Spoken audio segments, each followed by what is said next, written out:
Hi, everybody, and thanks for joining our weekly podcast. I'm Robin Lewis, founder and CEO of the Robin Report, which, by the way, is much more than just a daily report. It really is a knowledge platform from which we communicate thought leadership on various strategic topics through our, the daily reports, but also these podcasts, also on webinars, and hopefully in the future, some live events. And along with our chief strategist, Shelley Cohan, also, by the way, a professor at FIT and Syracuse University, we welcome you to our conversation on the topic of, and this is a big one, is Ukraine the retail apocalypse we fear it might be? And Shelley, you know, this obviously is an incredibly timely and powerful topic today, and one that most of our readers and listeners might find a little off mission for the Robin Report, but it really isn't, which will be made clear as we bring our guest, Arick Wierson, into our discussion on this topic, because Arick was in fact the author of this three-part series in the Robin Report this very week, Monday, Tuesday, and Wednesday. So many of our listeners and viewers may have read this truly great piece of work. So Arick, welcome, and thanks so much for joining us today. We are really honored to have you here with us. Now, thanks, Robin and Shelley. It's good to see you again. It's great to be here. This is my first time on the Robin Report podcast, so I think this will definitely be a milestone in my media career. But you mentioned earlier that this is a little bit perhaps off mission, and I actually I don't want to start off too combative with you, but I guess I would argue the opposite. I actually think that Ukraine is mission critical for every C-suite executive who is going to be navigating their own businesses in the months and years ahead in the context of this global brewing conflict. You know, I think from Amazon.com to the local thrift store, from the C-suite at Pepsi-Cola to the corner bodega, I think the knock-on effects from the conflict in Ukraine will leave no stone untouched. And this is really a war that, the war that Putin has unleashed, I think is going to be a significant event, just like 9/11 was, the 2008 financial crisis. I mean, maybe even up there with Pearl Harbor. I mean, I think this is a big deal, and I think everyone needs to be paying attention to this, no matter what industry or what sector or what type of business you're running. I think everyone is going to feel the shockwaves of this conflict. I think we need to be paying a lot of attention to it. And I think that retail and big brands, are particularly susceptible to what's going on over there in Eastern Europe. Well, well said, Arick. And, the way you put it really is a wake-up call.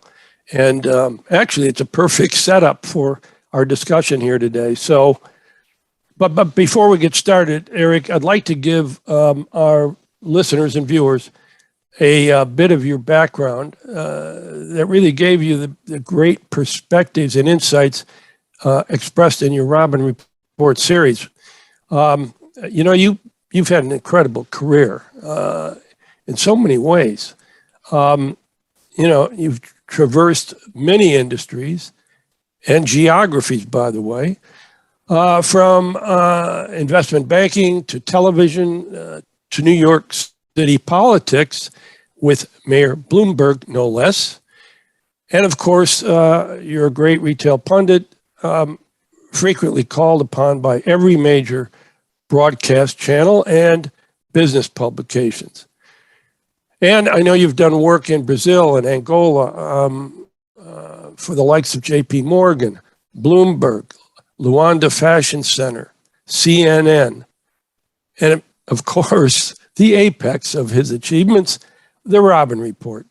As I said, we are lucky to have you, Arick. Anyway, by the way, Arick, a little side here. Give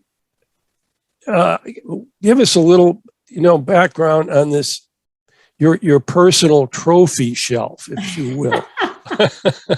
Can you see that over my shoulder? I guess maybe you can a little bit. Yeah, I have a nice little collection of Emmy awards there. That's from my time when I was running a TV station in New York, and I was fortunate enough to win a few, not the super sexy primetime Emmys, but Emmys for documentaries that I did, including one. Actually, I did a film with Jimmy Carter and his role in forging the peace between Egypt and Israel during the Camp David Accords, and so I'm really proud of that achievement. Although it seems it's more and more in the rear view mirror. Yeah, but that's a nice thing to have experienced, I'm sure. But okay, to get started, Arick, you and I had a conversation about how and why you were inspired to write this piece, and obviously we thought it was prescient enough to run it and talk about it today. So give us this context a little bit. Well, in my day job where I, consult, for different companies, many of which are in the retail space, some of which are not, but, I'm talking to CEOs and executive leaders all day long. And it just struck me that many of them really hadn't captured yet, and these are very senior, seasoned people, hadn't really captured yet, I think, the impact that this brewing conflict, half a world away, was going to have on them and their businesses. And it's understandable why, right? I mean, they just got through COVID. They've got PTSD from like 2 years of just everything in the world being upended. And I think they're just like, give me a break. I can't deal with another massive upending of my business and my business model and everything, the way we do our business and the way we interact with our employees and our suppliers. So I think there's a little bit of denial just because they're tired. They're wanting a little bit of a respite. But the reality is the world doesn't work that way. We don't have a respite. We went from one crisis, and I don't completely think we're actually, with COVID completely in the rearview mirror. I think, we may still have to deal with that going forward. But nonetheless, fortunately, I think the worst of it is behind us, but we're right in the thick of another thing. We have another crisis, completely different in terms of its dynamics, but I think equally, if even more impactful than COVID was. And I think that everyone needs to be paying attention to it. And I thought, maybe we should bring this to light in the Robin Report. And that's why I propose we do not just one, but sort of a series of three interrelated, interconnected topics around Ukraine. Well, I certainly enjoyed all three of your articles. I found them really riveting and on point. And I think you made some really interesting points right up front about how history actually doesn't repeat itself. And furthermore, it doesn't even echo. So can you kind of take us through this idea of yours? I find it very relevant and provocative all at the same time. Yeah, that's a great question. And I kind of threw that out there to be a little provocative. I think certainly as human beings, and this is just sort of a general, I'm not an anthropologist by education, but I do think that, we feel better when we feel we have an understanding of the environment in which we dwell. And I think that for that reason, humans have this tendency to find patterns and identify things that are recurring. It makes us feel better. It makes us feel like we're more in control of our environment. And I think that, one of the tropes you hear historians, and even my friend, Michael Beschloss, who's a very esteemed historian. I certainly don't want to say that he's not a great historian. He's a friend of mine on MSNBC. But, he always likes to talk about how history rhymes. He's basically riffing off of a quote that's generally been attributed to Mark Twain or AKA Samuel Clemens, where he says, history doesn't repeat itself, but it tends to rhyme. But if you juxtapose that against kind of some of the things that we've been through in recent months and years, I think that there's actually kind of no reason to really think that history necessarily has to rhyme or even repeat itself. And what I mean by that is things that have never happened before happen all the time. It's when things sort of tend to align with something that happened before that we go, aha, see, history repeats itself. So I think that is actually a dangerous way to think about what's going on in Ukraine right now, because I think we tend to see this as, okay, well, this is sort of like the beginning of World War II, or this is sort of like the beginning of this, or maybe, let's get into Putin's mind. Let's think about, he's probably thinking about how Tsarist Russia would have. I don't think that's the right way to think about this. I think that we're in uncharted territory. This is the first time that we've had a major conflict in the nuclear age between the largest country on Earth and the largest country in Europe. And I think that it's a really sort of dangerous and folly proposition and this relates back to what we're talking about today with CEOs and the retail business and big brands. I think it's really dangerous to think that we kind of know how this thing is going to end. I think we need to be prepared for the worst. I think we might be fortunate and we may come out of this on the other side with minimal bloodshed and minimal spillage into other countries, and perhaps the knock-on effects are going to be somewhat mitigated vis-a-vis what they might be, but they might not be. And I think we need to be prepared for that. And and there's this word that it's a vocabulary word, or my daughter would say, she's 17, getting ready for her SATs, an SAT word. It's called apophenia. And that's the tendency we have as human beings to perceive meaningful connections between completely unrelated things. And I think that that's a little bit, I think, what's going on right now. I think that, just because there's patterns that are somewhat similar to things that are going on in right now with things that compared to the past, I think that it's a dangerous approach to take if you're running a major corporation. Yeah, and two other things, Arick. As a part of history not repeating or echoing, just as we couldn't repeat or even echo an effective way to react and kind of ready ourselves for COVID based on the Spanish flu or now the war in Ukraine. I almost wrote an article which I would have titled "Putin is Learning What Going Viral Really Means." You kind of commented on that point in your article, including how the young Gen Zs and millennials today globally connected on the internet and through their phones, globally connecting.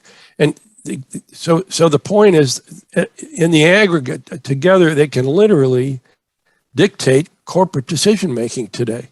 And so can you take us a little deeper into that thought? Robin, I think you're absolutely right. I think that one of the biggest X factors and one of the reasons why you shouldn't be comparing what's going on right now in Ukraine to anything else you've seen before historically is precisely because of two things. And they kind of come together in what you were alluding to, which is, number one, we have this segment of the population, and it's not just in the US, it's all over the world, that's comprised of Gen Z and young millennials who are hyper connected, hyper online, and in many cases, very, very activist in their disposition. This is the same group that really made Black Lives Matter and really came into a full political force in the wake of the death of George Floyd. And I think what we're seeing that now is on a global basis. And what we've seen actually now is, for the very first time, we have an entire generation of human beings across many different countries actually deciding to cancel an entire country. And that's why there is this uniform sort of block of consumers across the world that are saying no to Russia. And they're really making an economic impact that really we haven't seen before.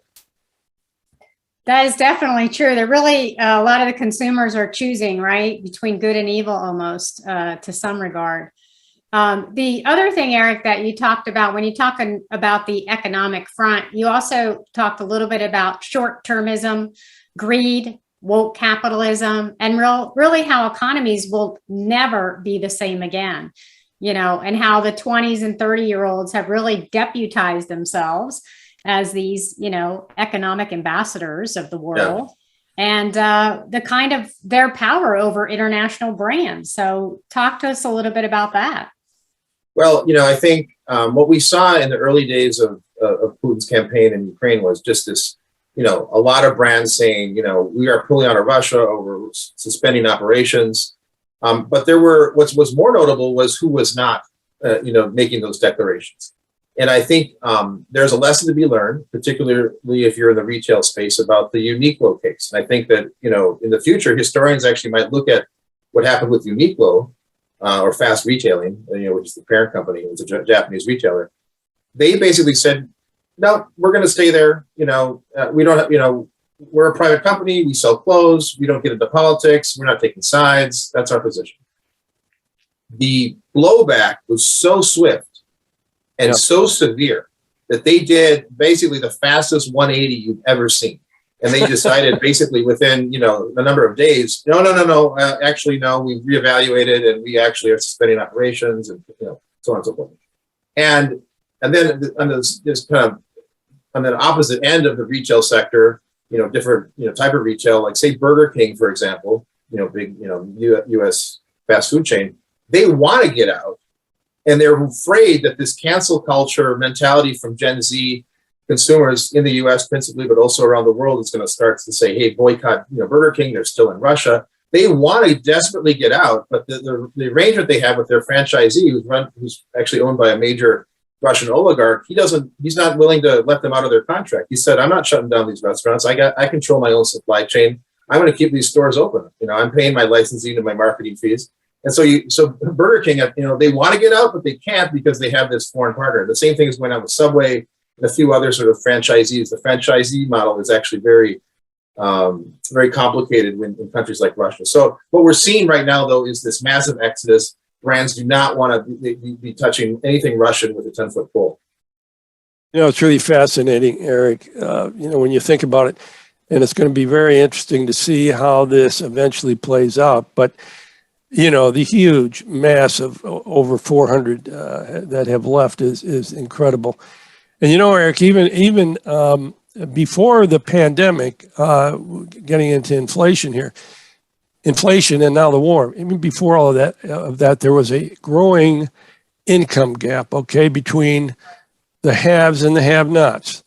And the famed economist and author of the book Capital in the 21st Century, who was Thomas Piketty, a French economist, he said that in the developed economies where capital is investing in capital, think paper, shares of stocks and other such investments.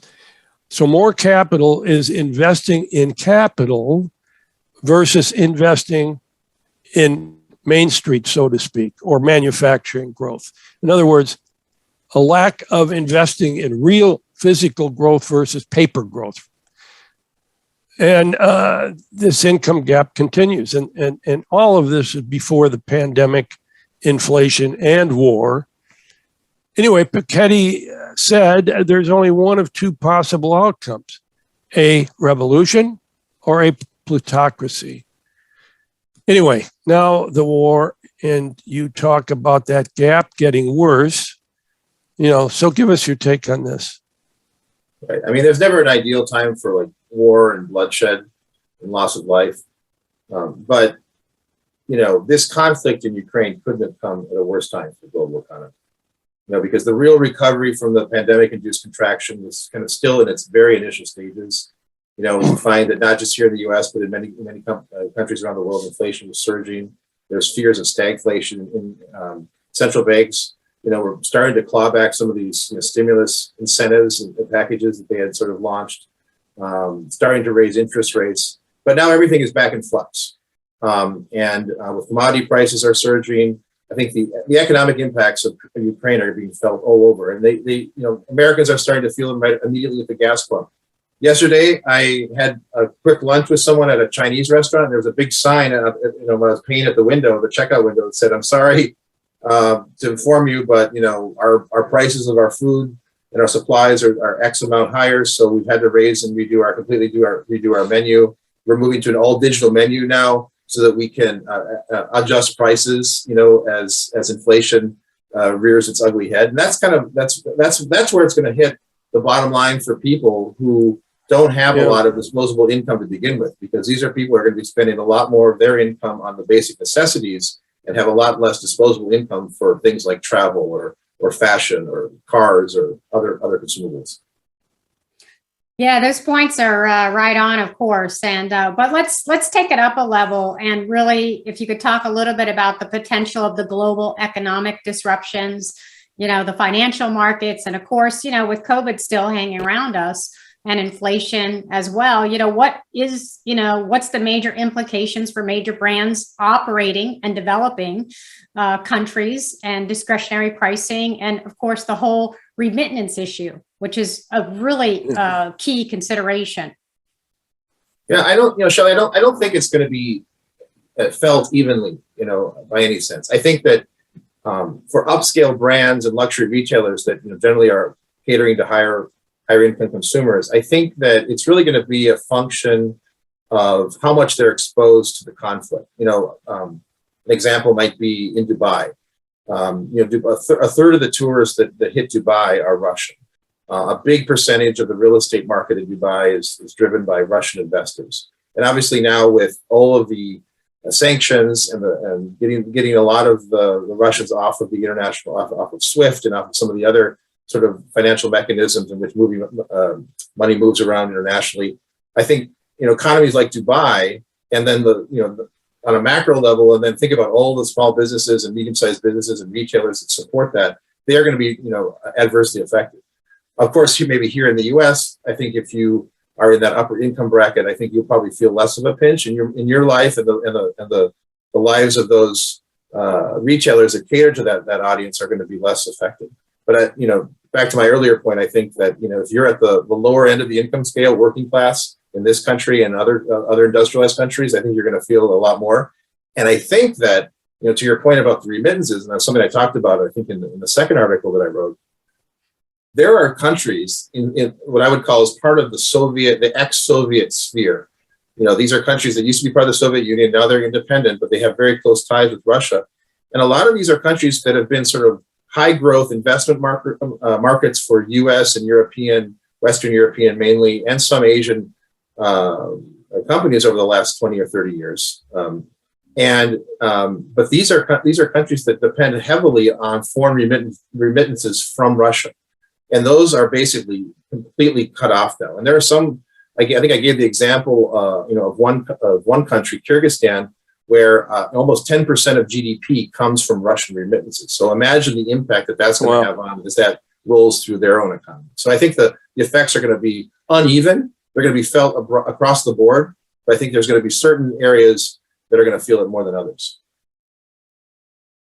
Yeah. Another thing that I might, as long as we're on this topic, I think it's worth talking about is the role of sort of commodities. Something that we don't think about a lot about in this country because we have so much of our own sort of food resources. Obviously, if you live in New York and LA, maybe you don't realize it, but as soon as you fly over the country, you say, "Wow, look at all that farmland down there."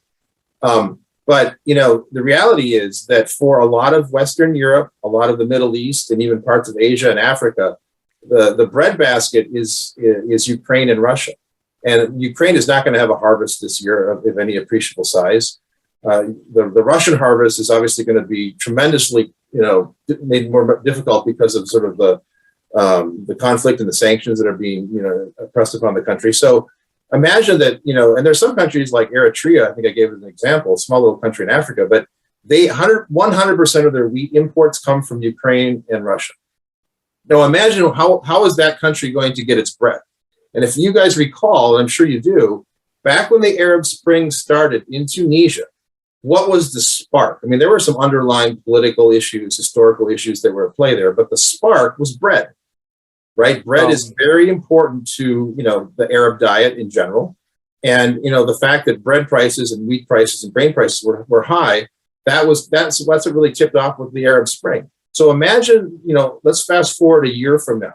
What's going to happen as the wheat stocks in some of these countries around Africa, the Middle East, and elsewhere, the bread's going to skyrocket. What's going to happen? Is this going to lead to more political turmoil, more upending of norms, across many different countries? So I think we're just at the very beginning of the knock-on effects of these commodity prices. And here in this country, we obviously have our own wheat, corn, soybean base, for our own purposes. But because there's going to be so much more demand outside of the country, we're already seeing that futures prices for a lot of these commodities are up 70, 80, sometimes 100% over the price they were during the height of the pandemic. So I think that we're in for a lot of impacts across a lot of different sectors, most of which isn't apparent to the average observer right now. Oh boy, it's really depressing in a way. So Arick, to bring us back to our reality of brand and retail lessons, so to speak, and how they should recalculate their future international strategies. That was a very impactful kind of wake-up call. So Can you take us through your very prescient issues, how they're between a rock and a hard place, public pressures, reputations at risk, and an analysis of kind of the whole mess, if you will. So please take us through those points. Well, if you're running a major, consumer-focused company right now, you're really between a rock and a hard place if you have any exposure to Russia. And I think that one of the issues is that, where many consumers are saying, you better be out of Russia, you can't align yourself with the evil empire. On the other hand, Putin's sitting there saying, if you're not with me, I might nationalize your businesses. So you may not have a business to return to if and when this crisis goes away and ends. And so I think that, it's really a difficult time. But I think the larger point that I think I make in the third piece that I wrote of the series was maybe this is a time for reflection and recalibration. Maybe this is the time where if you've been so focused on growth outside of the U.S., because that's where you get those double-digit and sometimes triple-digit, growth deltas.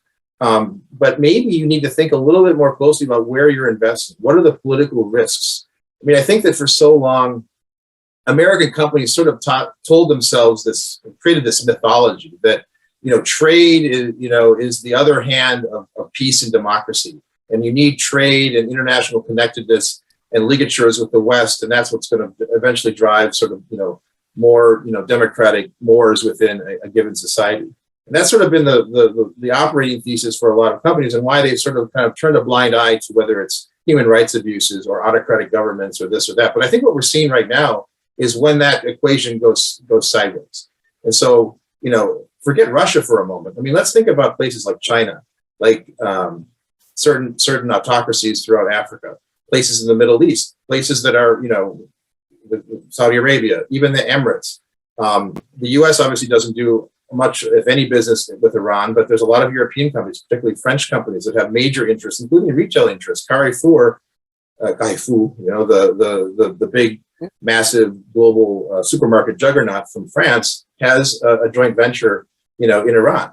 Maybe that's something they should be rethinking. So I think it's really an opportunity right now for some of these CEOs to think, maybe I shouldn't be growing at the expense of the geographies in which I'm investing, because maybe that can go sideways as it is right now in Russia. And I think it's gonna create, I think, a moment of pause and reflection for a lot of CEOs across the entire retail landscape. I think it was in the middle of COVID. Fat Brands, which owns Fat Burger, Johnny Rockets, a lot of different restaurant concepts, they signed a big deal to go into Libya.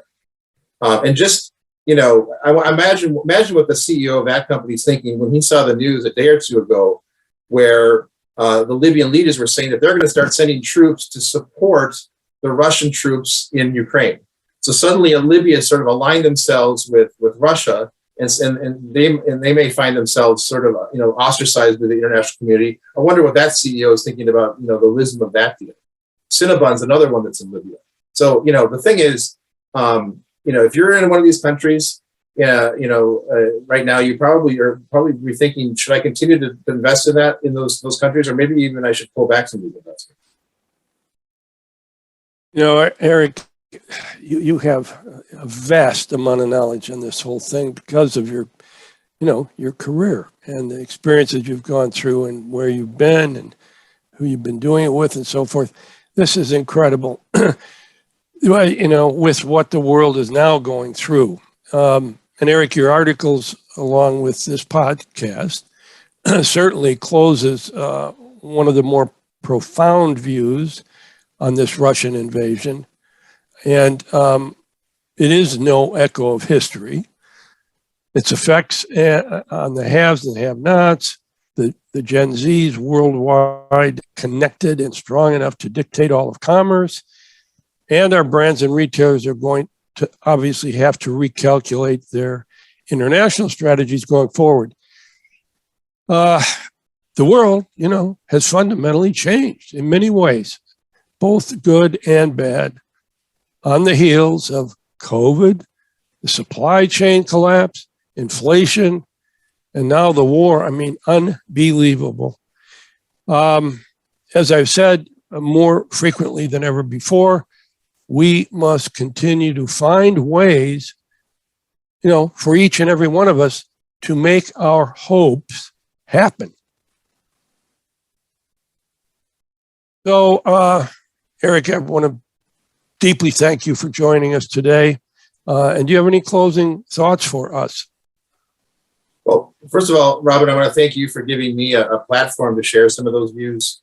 I think that although Ukraine is obviously in the A block and the B block and the C block of every newscast, and it's certainly above the fold in every major newspaper, a lot of it is about, and perhaps rightly so, the humanitarian tragedy, the geopolitical considerations, the threat of nuclear war. I mean, these are sort of existential questions. But I think right below that are a litany of really important business questions. And I don't think that, by and large, mainstream media has really begun to focus on that. And I kind of applaud you and Shelley and the rest of the team at the Robin Report for sort of really identifying that issue and giving myself and giving your readers, more importantly, a platform to start thinking about some of these really impactful and deep business issues.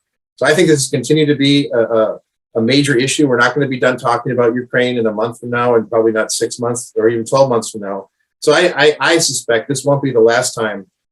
Maybe you'll have other people on, but I certainly suspect this is not the last time you're going to have a podcast dedicated to issues revolving around the vast repercussions and ramifications stemming from this conflict.